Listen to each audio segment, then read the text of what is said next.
So my introduction to the Bryan murders came in the form of a pamphlet that was given to me by my mother, who got it in turn from her mother.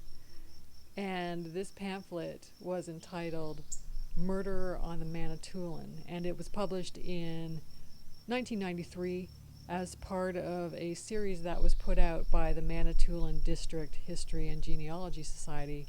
And these pamphlets, a series of pamphlets, was called Through the Years. And this pamphlet is a crazy mix of bits of information. So it includes an introduction from the editor, whose name was John Macquarie. It also includes a wanted poster that was put out for Laban Amer.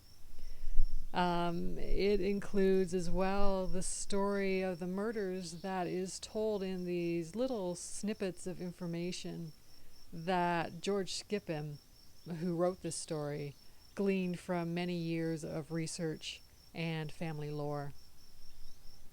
There's also a criminal subpoena that commands Eleanor Bryan and her son Arthur and her son-in-law William Skippon to testify in court against George and Laban Amer when the trial comes up in Sault Ste. Marie.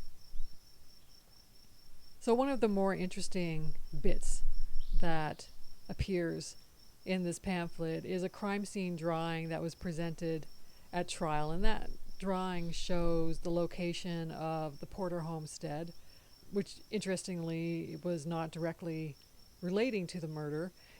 It also shows the location of the Bryan homesteads, which is actually where the murder occurred. And it also has, for some reason, a studio photograph taken of Arthur Bryan when he was an adult, so this would be the early part of the 20th century. There's a second studio photograph of Eleanor Bryan that was taken in her later years. In addition to the drawing of the crime scene and the criminal subpoena and the wanted poster, we also have a hand-drawn map showing the locations along concession A and B in Takema, complete with the name of the owners, so that the jury could get a sense of where everybody lived in relation to one another. And there are some interesting snippets from documents included here. One is information that stems from the coroner's inquest into the deaths of William and Charles Bryan. Another is depositions, and I don't know whether these are all of the depositions that were taken at the time, but these were depositions that were taken within a few days of the murder, in which people who were potential witnesses to the murder, or even the doctor who performed the autopsy.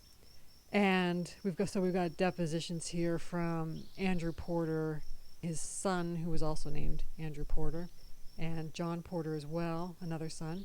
We have depositions from Sam Sloan, from Arthur Bryan, from Dr. William Stoughton Francis, Benjamin Boyer, Charles Boyd, and the Amer servants, Samuel Blanchard and Ellen Sim.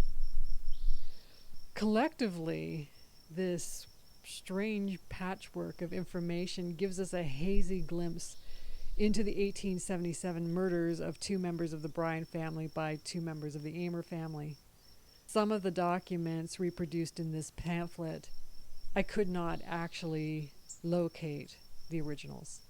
The subpoena, for instance, as well as the crime scene drawings and the family photographs and the wanted poster as well.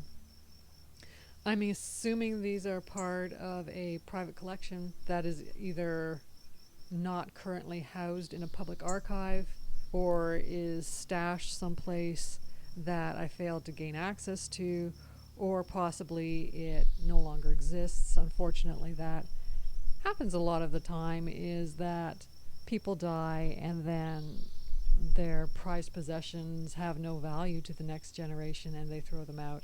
So George Skippon, who appears to have furnished much or all of the information on the Bryan murders that was included in this pamphlet, passed away.